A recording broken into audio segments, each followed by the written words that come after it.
नमस्कार, good morning. ABP Ganga आप देख रहे हैं, मैं आपके साथ सोनिका सिंह। बुलेटिन की शुरुआत करते हैं। झांसी में एबीपी गंगा की महापंचायत आज होने जा रही है।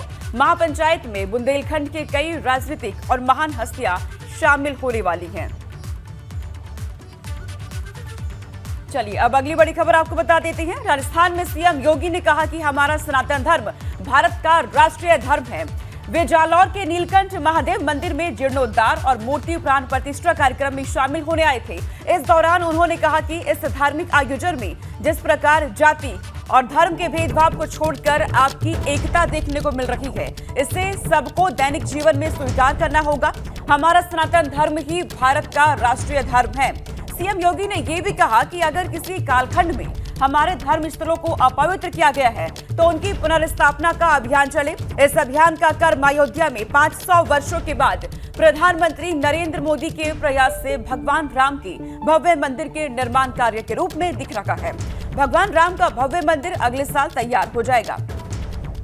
सनातन धर्म भारत का राष्ट्रीय धर्म, ये कहा गया सीएम योगी आदित्यनाथ की तरफ से। भेदभाव को छोड़कर एकता दिखानी होगी। राजस्थान पहुंचे थे और इस दौरान उनकी तरफ से ये बातें कही गई हैं और साथ ही ये भी कहा कि अयोध्या में अगले साल राम मंदिर बन करके तैयार हो जाएगा। राम भक्त अपने आराध्य के दर्शन कर सकेंगे, यानी कि 2024 में। तो राजस्थान में सीएम योगी आदित्यनाथ ने ये बयान दिया है कि सनातन धर्म भारत का राष्ट्रीय धर्म है। भेदभाव को छोड़ करके सभी एकता को अपनाएं और पवित्र धर्म स्थलों की फिर से स्थापना हो, यह भी कहा सीएम योगी ने।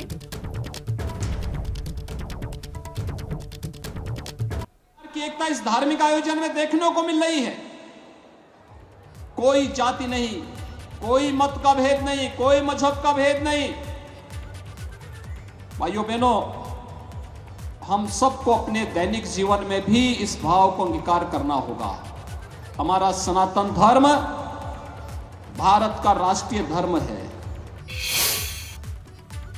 अयोध्या में आज भवन निर्माण समिति की बैठक होने जा रही है। 2 दिन तक चलने वाली इस बैठक में मंदिर निर्माण की प्रगति को लेकर समीक्षा होगी। इस बैठक में भगवान रामलला के स्थायी मूर्ति के स्वरूप और पत्थर को लेकर फैसला लिया जाएगा। भवन निर्माण समिति के चेयरमैन नृपेंद्र मिश्रा कल शाम को ही अयोध्या पहुंच गए हैं। 2 दिवसीय ये बैठक राम जन्मभूमि परिसर के विश्वामित्र आश्रम में होने जा रही है। रामलला के स्थायी मूर्ति के स्वरूप पर फैसला होने जा रहा है। अयोध्या में आज से राम मंदिर को लेकर बैठक होगी और इसमें राम मंदिर में भगवान राम की मूर्ति का स्वरूप कैसा होगा, इसको लेकर के ये बैठक बेहद अहम बैठक होने वाली है।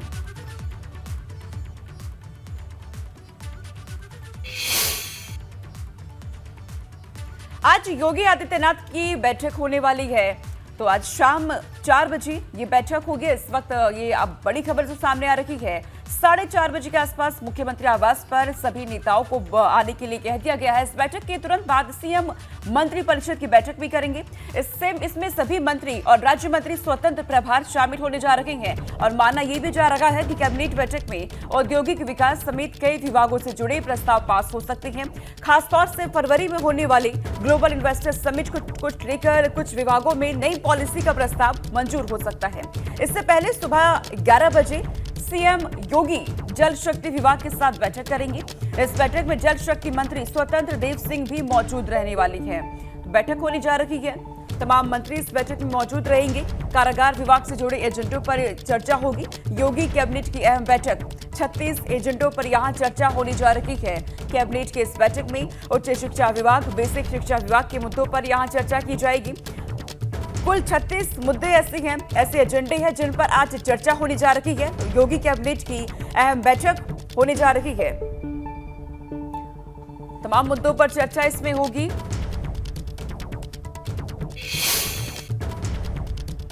भाजपा प्रदेश अध्यक्ष भूपेंद्र चौधरी ने स्वामी प्रसाद के ट्वीट पर सख्त लहजे में हिदायत दी है। उन्होंने कहा कि प्रदेश में कानून का राज है, इस तरह की बयानबाजी करने वालों का हमारी व्यवस्था में स्थान नहीं है। साथ ही उन्होंने कहा कि स्वामी प्रसाद के बयान ने करोड़ों देशवासियों की आस्था को ठेस पहुंचाया है। एबीपी गंगा से खास बातचीत में क्या बोले भूपेंद्र चौधरी, सुनिए।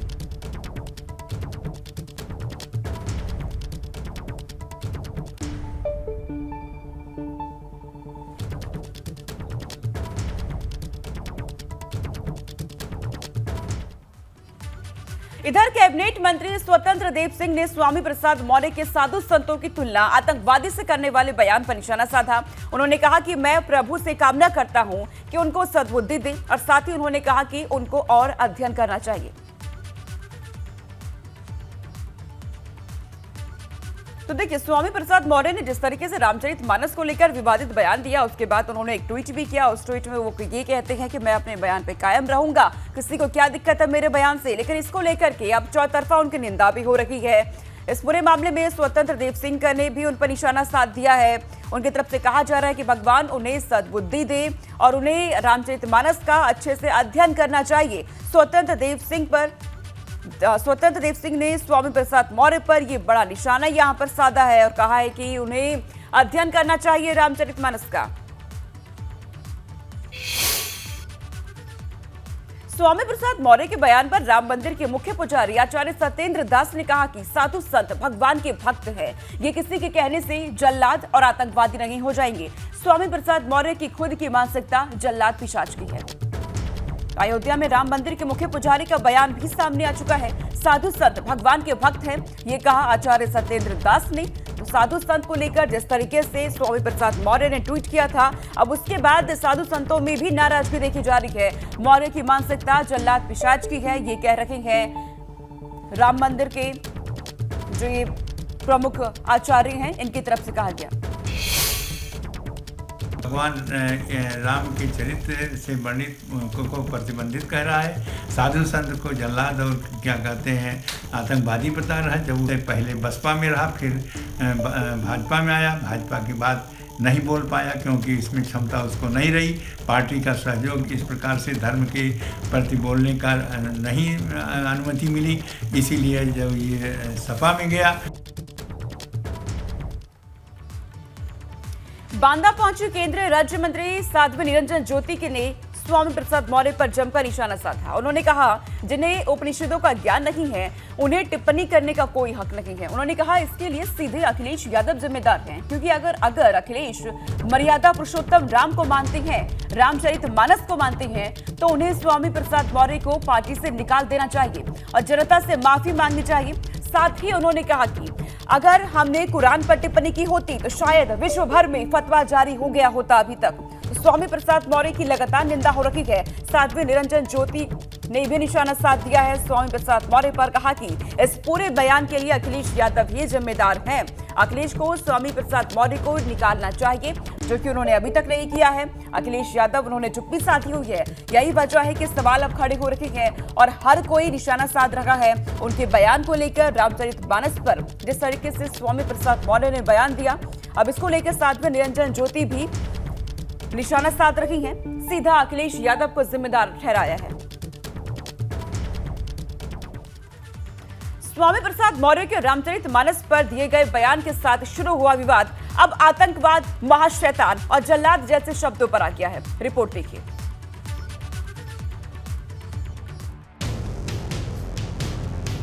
स्वामी का गुस्सा हाई, जीभ काटने की बात आतंकवाद पर आई। आतंकवादी, महाशैतान या जल्लाद कब खत्म होगा? चौपाई वाला विवाद। अखिलेश की चुप्पी पर भगवा ब्रिगेड का तंज, कौन जीतेगा 24 की जंग।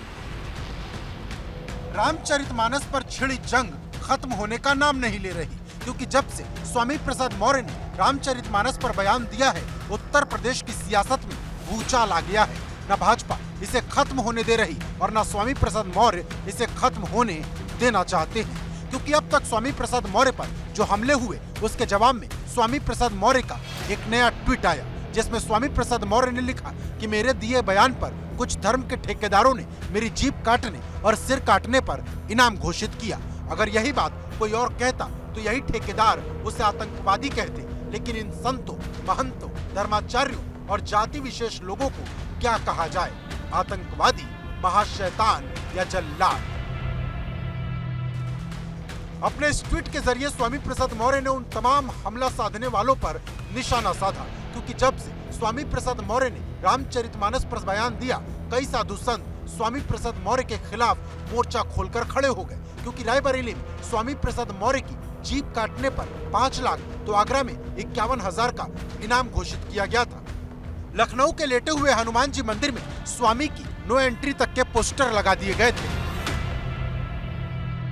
कोई भी साहसी व्यक्ति है, जिस तरीके से हमारे रामचरितमानस पे पवित्र ग्रंथ पे उसने अभद्र टिप्पणी की है, तो उसकी जीप को काटेगा और उसमें जूते लगाने का काम करेगा, उसको ये नगद 51,000 रुपए का इनाम और फरमा देगा।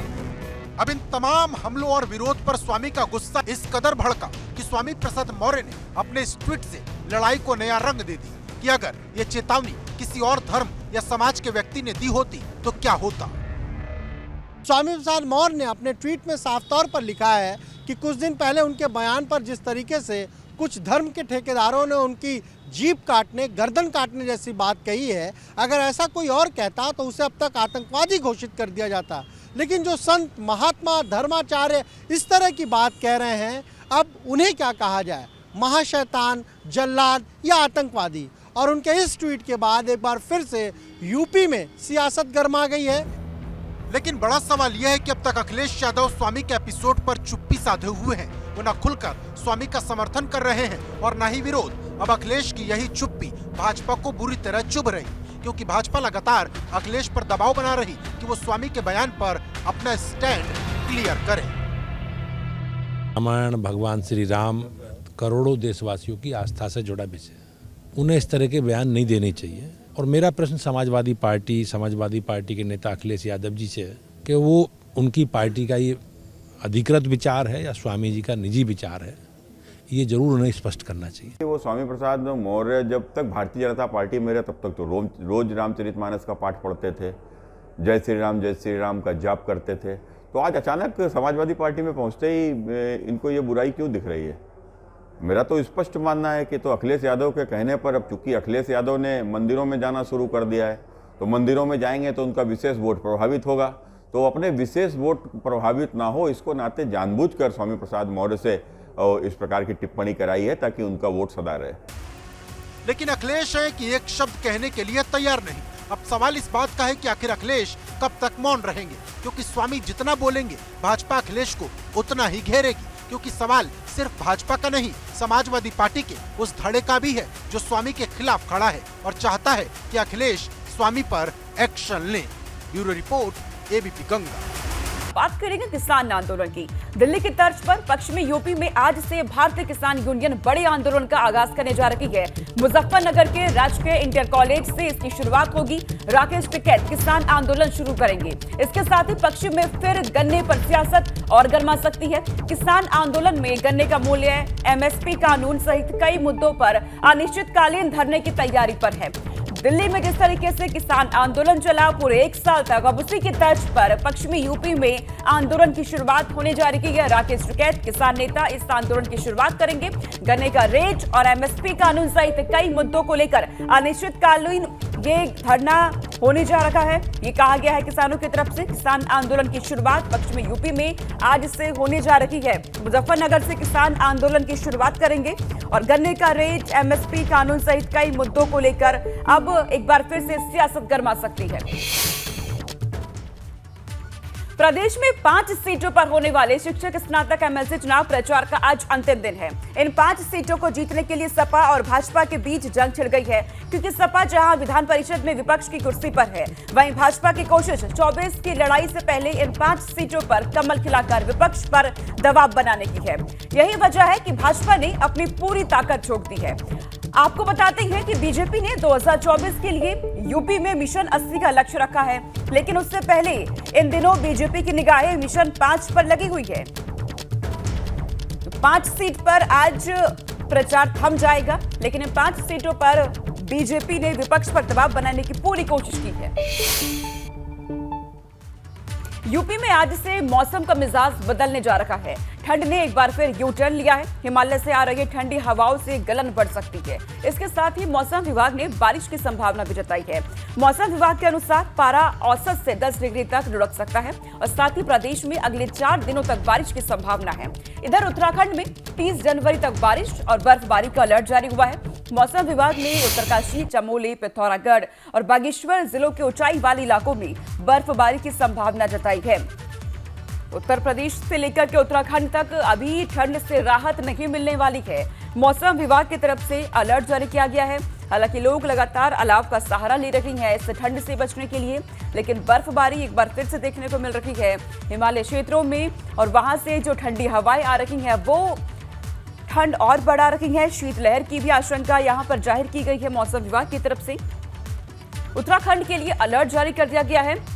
वहीं यूपी में आज से ठंड और बढ़ सकती है, तो ऐसे में आप लोग जब भी घरों से बाहर निकल रही हैं, अगर सुबह सवेरे, तो खासतौर पर ध्यान रखिए। कोहरा भी सुबह हो जाता है क्योंकि आज से ठंड और बढ़ सकती है यूपी में। उधर उत्तराखंड में मौसम विभाग की तरफ से अलर्ट जारी कर दिया गया है ठंड का, और साथ ही बारिश को लेकर के भी, बर्फबारी को लेकर के भी उत्तराखंड में अलर्ट जारी किया गया है।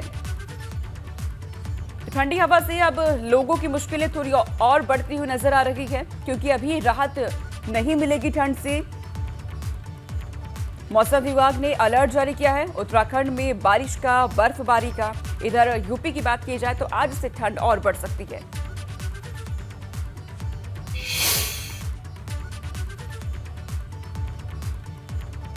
और आगरा में एबीपी गंगा की खबर का बड़ा असर हुआ है। एडीए के एई और जेई पहुंचे हैं छपीटोला जैन मंदिर। जैन मंदिर के पुनर्निर्माण के लिए अवैध रूप से जो खुदाई हो रही है, मंदिर के पास 35 फुट गहरा बेसमेंट खोदा गया। अधिकारियों को अवैध निर्माण की जानकारी ही नहीं थी, समिति नहीं दिखा सकी निर्माण से जुड़े कोई भी कागज। निर्माण कार्य को एडीए अधिकारियों ने रुकवा दिया।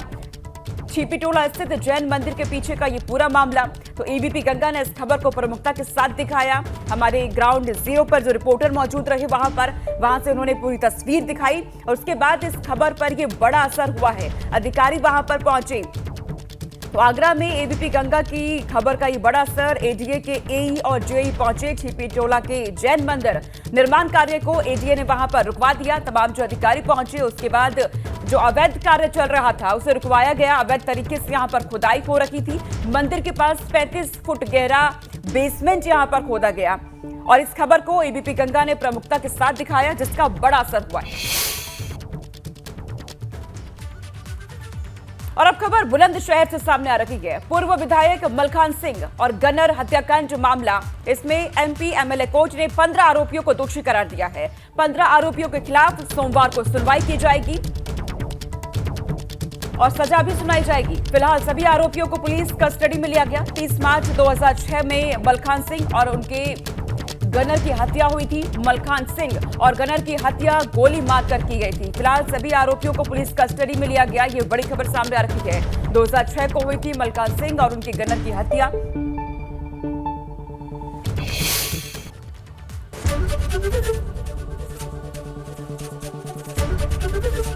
एबीपी गंगा, खबर आपकी, जुबान आपकी।